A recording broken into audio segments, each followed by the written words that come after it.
So, when I was a little girl, I loved the tooth fairy. I was so excited to lose my teeth. And I would mess with them, and I would fuss with them.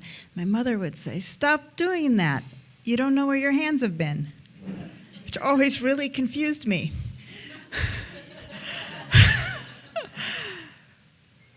But I would lose my teeth, and I would put them on the bedside table, and in the morning, they would be inside a little glass medicine jar that had the date neatly written on a thin sliver of paper taped to the jar with the previous dates and all the teeth and 50 cents. It was very exciting. And I recognized my mother's handwriting on that jar. But that's okay, because the idea of the tooth fairy was so fun. So then I became a mother, and I was so excited to get to be the tooth fairy. Except for me, I made nice handwritten notes, little calligraphy, so she wouldn't recognize my handwriting. And I left 2 crisp $2 bills, inflation. And I was thrilled that years of this celebration lay ahead. My daughter, not so enthusiastic. At 8 years old, she was preparing to lose her 3rd tooth. And she would not touch her teeth. She would not fiddle with her teeth. She would let nature take its course. Her teeth had very long roots, so nature took a long time. So in this particular, tooth number 3, she's about to go to her dad's house for 5 days. And she comes to me and she says, "I'm done with nature taking its course. I want the thing out." And I said, "Okay, well, I'm going to have to pull it out." "That's fine." So I put my hand in her little mouth, and I grab onto the tooth, and I pull. Nothing. So I try again, grab a little harder. I pull again. I said, "Baby, I don't think it's time." She's like, "Try again." And now my hand's covered in slobber and a little blood, and there's tears. And I was like, okay, so dry off the hand, dry off the tooth, reach in, pull again. The thing is not going to leave her mouth on this night. And I suggest, well, we could get a really long piece of dental floss and tie one into the tooth and one into the door, and shut the door, and it'll probably pull it out. Oh, hell no. Tears. I have to lose it here. I was just like, what is wrong? It's okay. I think it's the tooth fairy, because she's lost both of her teeth at my house. So I say, "Baby, it's okay. The tooth fairy will come to Dado's house too." I don't care about the tooth fairy. To this day, I don't know why she wanted to lose her teeth at my house, but it didn't have to do with the tooth fairy. So I say, why don't you want the tooth fairy? The tooth fairy is selfish and thoughtless and uncaring, and she probably just takes the kids' teeth for no reason at all.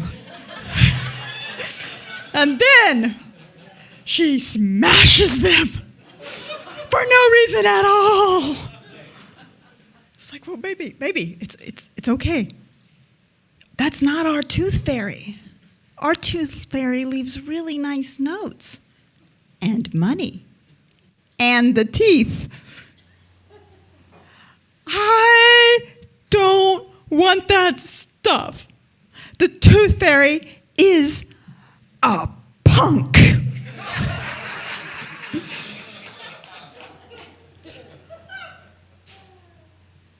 More tears, more inconsolable sobbing.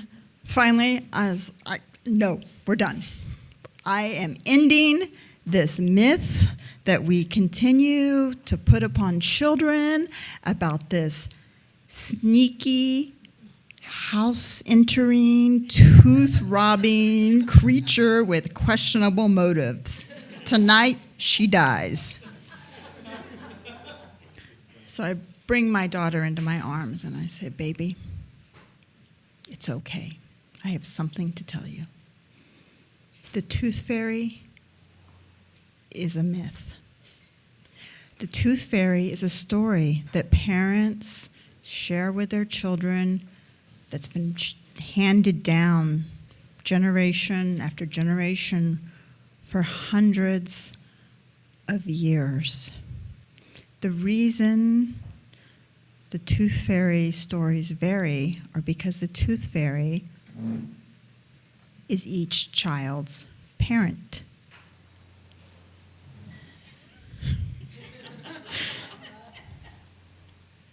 What about the kids that don't keep their teeth? I said, I don't have an answer, baby. Every family does it differently. What about those notes and the fancy handwriting? I work really hard to make it special. She processes this for a minute or two and then gives me a look. You mean parents just lie to their kids?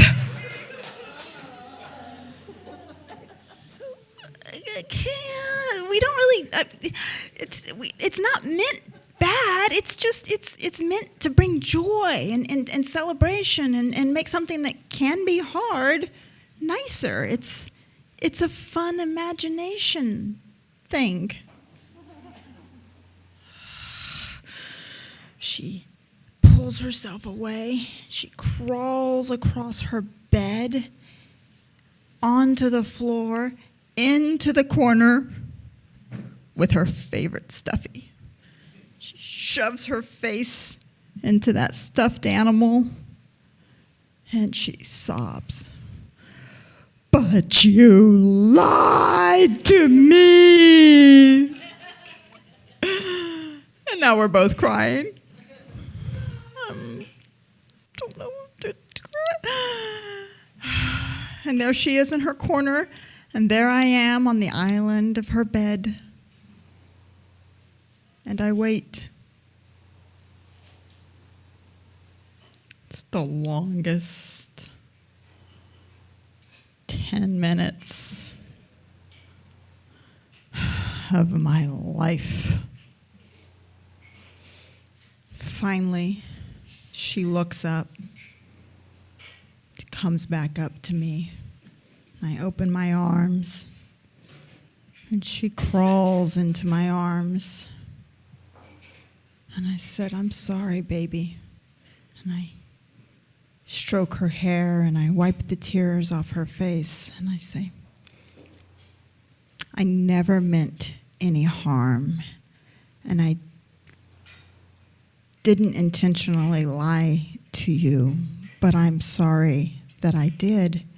And I promise you, from this point forward, any question you have, I will answer appropriately and honestly.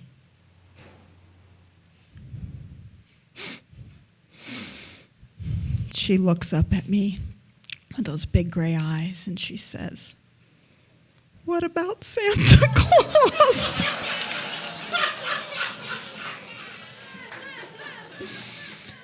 I'm afraid it's me. Well, I'm still going to write him a letter because it's fun. Exactly.